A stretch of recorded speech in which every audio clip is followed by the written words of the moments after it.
In 1857, General Albert Sidney Johnston was ordered by President James Buchanan to the Utah Territory to put down a Mormon rebellion that never really existed. The Mormons, after being persecuted for their religion in the East, had moved west to Utah in 1847 in search of peace and isolation to practice their religion. The idea of a Mormon rebellion began with federal judges who, after a brief sojourn in Utah, returned to Washington, D.C. with exaggerated stories of what the Mormons were up to. Believing the judges' shocking stories and seeking to distract the country from escalating tensions over slavery, President Buchanan sent 1/3 of the entire U.S. Army to Utah to enforce federal rule over the territory. The Army founded Camp Floyd on the west side of Fairfield, the two being separated by a small, muddy creek. The camp was named after John B. Floyd, who served as Secretary of War and who would later become a Confederate general. To build the camp, some local stone was quarried, and tens of thousands of adobe bricks were made. The Mormons profited from the construction by making many of the bricks needed. In a very short period of time, Camp Floyd was the seat of United States power in the vast Utah Territory and the largest U.S. Army base in the world. Fairfield grew too. Across the muddy creek, buildings sprang up to ease the boredom and lighten the pockets of the soldiers. Saloons, brothels, gambling halls, and other such establishments crowded the road across from the camp and became known as Frogtown. John Carson, a Mormon and resident of Fairfield, constructed a large inn to offer rooms to stagecoach travelers and visitors to the camp, as well as a place for more restrained and refined entertainment compared to that of Frogtown. The inn also served as a Pony Express station. From 1859 to 1860, Camp Floyd and Fairfield was the third largest town in Utah after Salt Lake City and Provo, with the population reaching 7,000. By 1861, the Civil War was imminent. In May of that year, word arrived via the Pony Express that the camp was to be abandoned and the troops to march to Fort Leavenworth. Before leaving, the soldiers sold or destroyed that which they could not take with them. The Mormons profited again by purchasing millions of dollars worth of goods for a mere $100,000. General Johnston, who had at first commanded the camp, became one of the first generals in the Confederate Army and was killed later in the Battle of Shiloh. Today, very little remains of the actual fort. The only building left from the original fort is the old commissary, which stands across from what was Frogtown. The commissary serves as the museum today and houses many interesting and personal artifacts from the people who once called Camp Floyd home. John Carson's Inn, too, still stands and is open to visitors as a museum known as the Stagecoach Inn.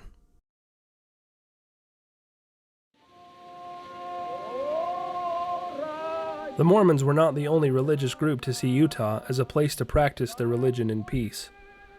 Molokans were a tight-knit group of Russian Protestants who arrived in the state in 1914 to settle and build an agricultural community in northern Utah. The Molokans had broken off from the Russian Orthodox Church in the 18th century. The Molokans and their pacifist ways were tolerated in Russia until the beginning of the 20th century, when the government of the Tsar demanded men to fight in the Russo-Japanese War of 1904 to 1905. Rather than betray their religious beliefs, many fled Russia for America and settled in California.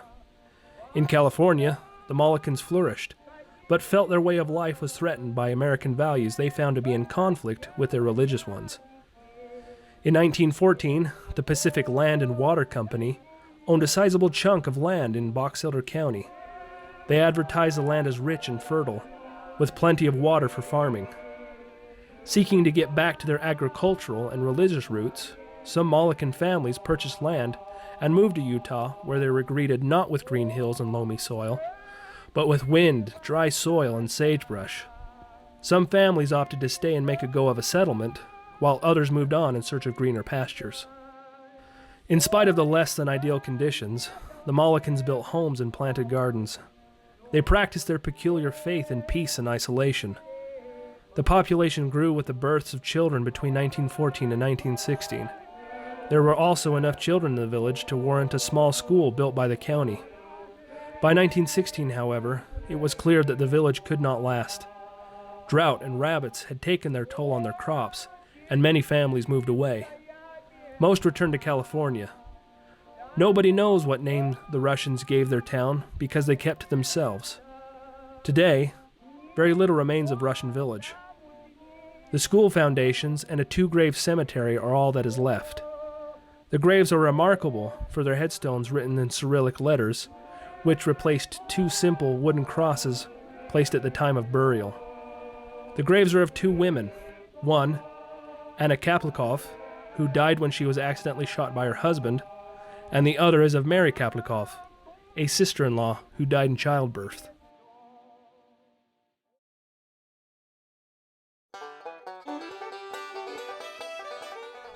Knightsville is unique among Utah mining towns. Unlike its very close neighbor Eureka, Knightsville was as dry as a bone. The town founder and mine owner, Jesse Knight, wanted to build a model mining town and forbade any saloons from operating in his town.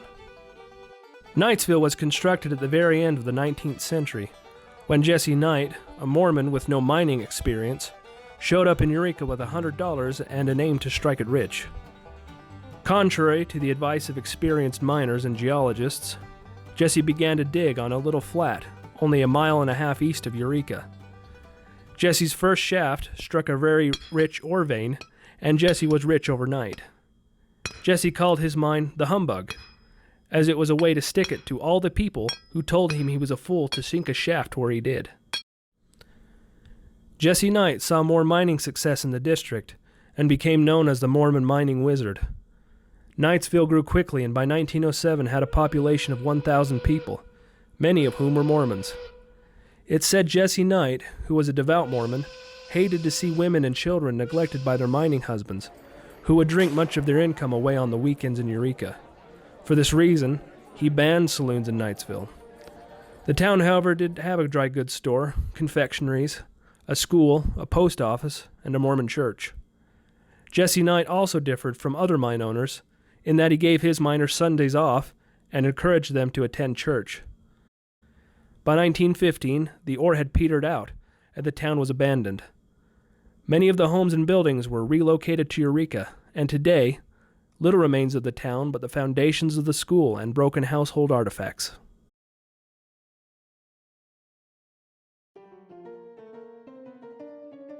Gold Hill lies on the western edge of Utah in Tooele County, near the border with Nevada.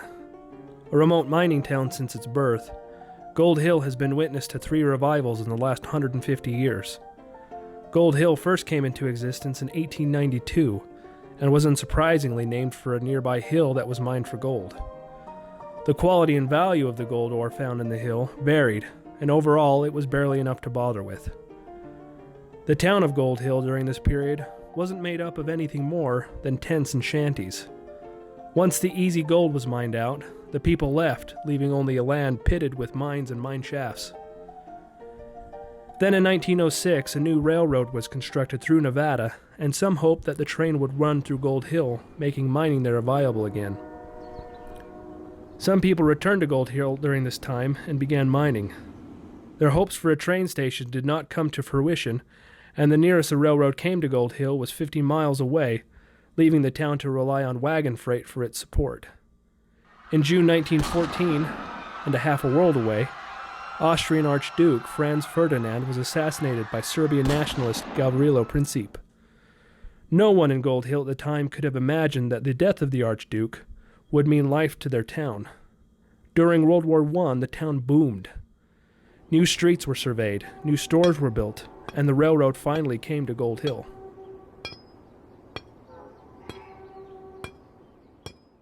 World War I meant the U.S. no longer had access to its usual source of arsenic, used as a pesticide, and was especially important to controlling the cotton boll weevil, which threatened important cotton crops in the southern states.